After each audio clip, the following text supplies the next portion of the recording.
Hey, it's me, Essence from YouTube. As you can tell from the title of this video, today we're going to be doing a little something I like to call trick or treat reads. Were these popular books a trick or a treat? In other words, were they worth the hype? Let's find out. Hey, it's me, Essence from YouTube, and you're watching my channel. It's the season. So I have 7 books with me today, and I tried to keep them all within the alignment of 2 things. 1, being popular. These are books that have done fairly well and are very known. And 2, I wanted to keep them in alignment as spooky season. So we have some mystery, some thriller, some dark romance, some horror. So we have a little bit of everything. We even have a nice little contemporary fall romance. So nice little variety there. Let's dive in. Were they worth the hype? I read all of them, so you don't have to. Unless you want to. I want to preface something before we begin. I commend anyone and everyone who's taken the time to sit down and write a book. That is not an easy task to do. It takes so much commitment and energy and imagination. So kudos to anyone who's managed to do that. Now, granted, art is subjective, and we're going to be subjecting some art today, but I did want to throw that in there. Kudos to you if you've written a book. Now let's criticize. So in no particular order, first up we have this Pumpkin Spice Cafe by Lori Gilmore. You guys may have heard me talk about this a little bit in my fall vlog, and I talked about my reading list. I actually just finished this a couple days ago. Let's get straight to it. Was it worth the hype? I'm gonna start off by saying no. I'm gonna keep it real with y'all. The Pumpkin Spice Cafe is very sweet, it's very simple. Again, this is a contemporary romance. I'm not gonna get too much into the plot of these books because I feel as though either you've heard of them before and you're interested in them and that's why you're here, or 2, you've read it already and now you want to hear someone else's thoughts. But as for the plot, I've said this on my Instagram and to a few friends who were thinking about reading this too. This book is very vanilla. It's hard to love it, it's hard to hate it. The writing is fairly decent. The plot is just very... 1, it's a little fast, at least for my taste, and 2, it's just dull. It's a little lackluster. I, for one, am not one who can get behind, I'll probably talk about this later on as well, but books where people are falling in love with people they barely know. Personally, I want to know someone's soul before we start emotionally investing and putting in all of this poetry and love behind these sentences. I feel like it wasn't really earned here. They hardly know one another. He's constantly bringing up his ex, which is a whole nother situation, and this just wasn't that great to me. I could see how this could be someone's comfort read. It is a very simple, cutesy book, easy to grasp on what's going on, the characters, the setting. I also feel as though the characters all have the same personality for the most part. They tried to show some of the grumpy sunshine comparison here, but it's very, again, lackluster. There aren't defining differences between these characters. They can all be described in the same ways for the most part. Ben was probably the most interesting, the main character's sister, and we only saw him via text messages when she was just texting him or talking to him on the phone. But yeah, that's my thoughts on the Pumpkin Spice Cafe. I rated this 2.5 stars. Again, it's vanilla. If you love vanilla, you'll love this book. If you like sprinkles and cherries and chocolate syrup, this probably won't be the one for you. But yeah, the Pumpkin Spice Cafe was definitely vanilla scented. Next, Verity by Colleen Hoover. Furthermore, before I get into the rest of these books, I do want to encourage you guys, read all the trigger warnings, especially getting into the dark romance genre, because some of this stuff is a little... I didn't know some of this stuff could even be written about or was a thing to be written about, and yet here we are. So make sure you read the trigger warnings, be mindful of what you read, be mindful of the media you consume. It does affect your mind and your heart and your soul, and we want to be mindful of what we do with those things. So now you know. Quick story with this one. Sometimes I like to walk into a Barnes & Noble and just ask the first person I see, what's a book you'd recommend? I love doing this because oftentimes what'll happen is they'll lead the way, take me to their favorite book or the most interesting, thought-provoking read they've had, and they'll give me a recommendation. That is what happened when I found this book. I walked into Barnes & Noble, this older woman, I asked her if she had anything she'd recommend, and she pointed me this way, and man, I hope she's doing well because I am still torn up about this book. I think I rated this like 5 stars when I read it, which was a couple years ago. It is so... How do you even describe Verity? The person and the book itself, like the character and the book. What are the words? This book had my jaw on the floor. It had me wondering what was gonna happen next. It's a dark romance. It's very mysterious, very layered. I love a book with layered characters. I heard someone say once, there's no one on this earth who is entirely good or entirely bad. There's always a little bit of something and everything. I think I had a teacher say that to me in like 6th grade. Shout out to Miss Mathora. I love a book with complex characters that you don't know whether to like or to love or whatever the case may be. It has some romance. It has some very interesting writing. It definitely has some interesting writing styles in it, because we see the way the author's written the book, but we also see she's written differently for each character, because there are 2 authors in this book. 2 of the characters are authors. So we get to see different shifts in the writing style, and I love the superpower authors tend to have. It's still fascinating to me how so many characters and opinions and dynamics can come from one author creating different characters. You could put 2 characters in the same room that the same author wrote and they could completely despise one another, and I'm so fascinated by that. Like, the mind is so extraordinary, the ability to do these things. Was it a trick or a treat? Verity, definitely a treat, definitely an insane read. No, because what do you mean she bit the head? She what? She put her teeth on top of the teeth marks? What? Great for this time of year if you're looking for a spooky but not too, I guess, horror-esque. It's definitely more of a psychological thriller suspense book. I could go on and on. This book was wild. I guess what I can do is also just read the back of the book for you. Loan Ashley is a struggling writer on the brink of financial ruin when she accepts the job offer of a lifetime. Jeremy Crawford, husband of best-selling author Verity Crawford, has hired Loan to complete the remaining books in a successful series his injured wife is unable to finish. Loan arrives at the Crawford home, ready to sort through years of Verity's notes and outlines, hoping to find enough material to get her started. What Loan doesn't expect to uncover in the chaotic office is an unfinished autobiography. What Loan doesn't expect to uncover in the chaotic office is an unfinished autobiography Verity never intended for anyone to read. Page after page of bone-chilling admissions, including Verity's recollection of the night their family was forever altered. So many twists and turns. Just when you think you've got it figured out, the plot completely takes a whole different direction in the best way. I love a book I can't predict, and this was definitely one of them, so that's Verity. Next up, we have One of Us is Lying by Karen M. McManus. I hope that's how you say her last name. I read this book when I was in high school, and was it a trick or a treat?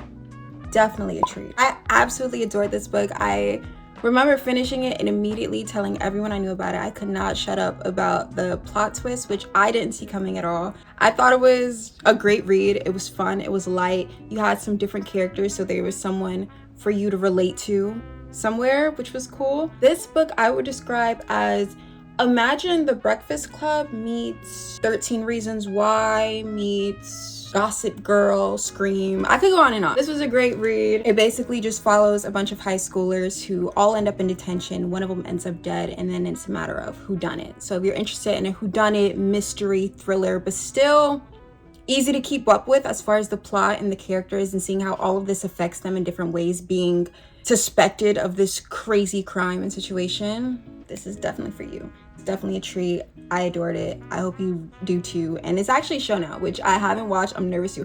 I'm so nervous the show isn't gonna live up to the book, because this just was everything for me. Don't know if I'm gonna read the sequel. I feel like I might be a little too, I don't like using the word old. I don't know if I could appreciate it the same way, because I read this when I was in high school. I'm 23 now. I don't know if revisiting the series would hit me the same. Also, for the longest time, I swore off of series. As a kid, I could not stand a series. I wanted to read a book, be done, and move on to what was next. I have to really love a series to stick to it. I don't know, I just feel like I'm in a different place compared to when I first started this, but never say never. We'll see what happens. But this was definitely a treat. And if you watch the show, let me know, is it good? Is it worth the watch? Be honest. So next week, I almost fell. Next we have The Never King by Nikki St. Croix. I got this a few years ago. I really wanted to like it because I love the story of Peter Pan. I love Peter Pan retellings and just that idea of never growing up. I think it's so fun, and this is definitely a very mature version of that, so reader discretion is advised. Again, read those trigger warnings. This is a grown folk book. I will say this was so disappointing. Oh my gosh, I have to be honest with you guys, there's no plot. It's just spice. Like there's nothing else. There's no character development. The writing wasn't that great. It feels very rushed. I don't know, it just feels like someone had an idea for the cover of the book and was like, how can I throw some words in between those pages to make this come to life? I don't know how to describe it. I don't know how people love it, because there are those that do really love this book, but this just wasn't it for me. I've definitely read better Peter Pan retellings. For example, Hooked. I actually thought about including it in this video, but quite frankly, I really don't remember it very well. And some of these books, I think I've subconsciously erased from my memory just from lack of enjoyment. This definitely falls into that category, but it's a Peter Pan story retelling again. So girl gets taken to Neverland. Instead of it being this magical place where no one grows up, she can't get out, and Peter Pan is holding her captive and he wants to use her, and it's just, what was this? It just wasn't it for me. For 2 centuries, all of the darling women have disappeared on their 18th birthday.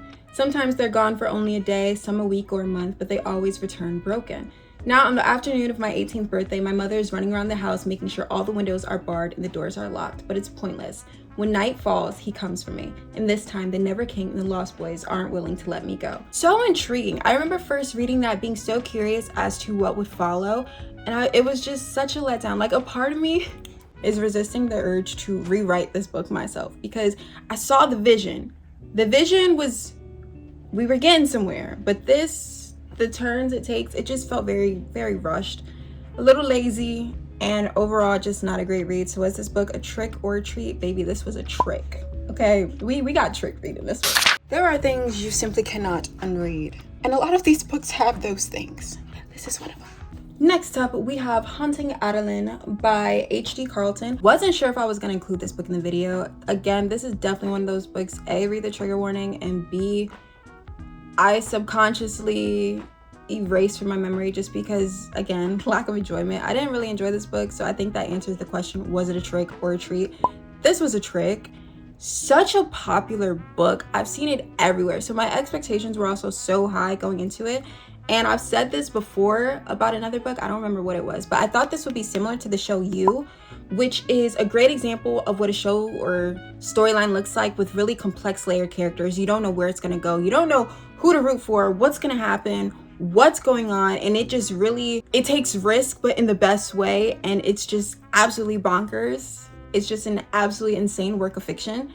I thought this was going to be that, and this wasn't that. It was very, what are even the words? It was very,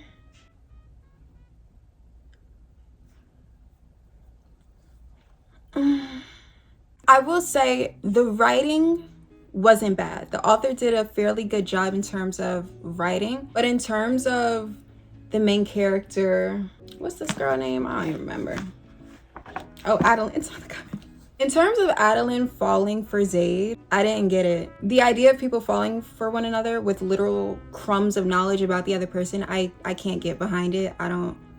It's just not doing anything for me. And she would say, oh, yes, he saved her. Yes, he saved children. But also, we're not seeing that. One of my favorite YouTubers, his name is Dylan Is in Trouble, and he talks about this all the time. But how where a lot of movies mess up in terms of doing well is they do a lot more telling than showing. So for example, they'll start off a movie with long ago, so-and-so defeated so-and-so, and this created the battle of blah, blah, blah, as opposed to actually giving us that flashback and showing us the footage and the characters and the journey they went through and the highs and the lows. And it doesn't necessarily have to be long, but just give us something. I feel like there was a lot of that in this book with Zaid. We were told more about how much of a good person he is behind the scenes as opposed to being shown.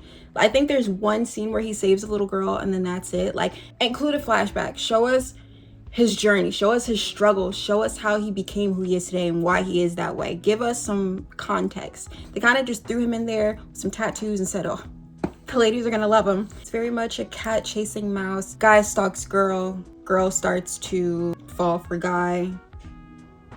Do with that what you will. This was such a popular book. Expectations were high. They were set very low moving forward. And that's all I have to say about Hunting Adeline. And please, oh my gosh, read the trigger warnings, because Not Even Bones. Wasn't sure if I was going to include this book because I don't really know how popular it is but this is such an underrated read. I had to put it in here, and it's also really perfect for the season. I read this a couple years ago. It is by Rebecca Schaefer. It basically follows supernatural beings being sold on the black market. We have a lot of moral gray characters, especially the main two characters. They're in forced proximity. They have to work together, but they don't want to. One of them can literally feed off of another person's pain, and another one, I'll just read the back of it. Nita doesn't murder supernatural beings and sell their body parts on the internet. Her mother does that. Nita just dissects the bodies after they've been acquired until her mom brings home a live specimen and orders Nita to start cutting off pieces. Dissecting a teenage boy who won't stop begging for help is a step too far. Nita wants out.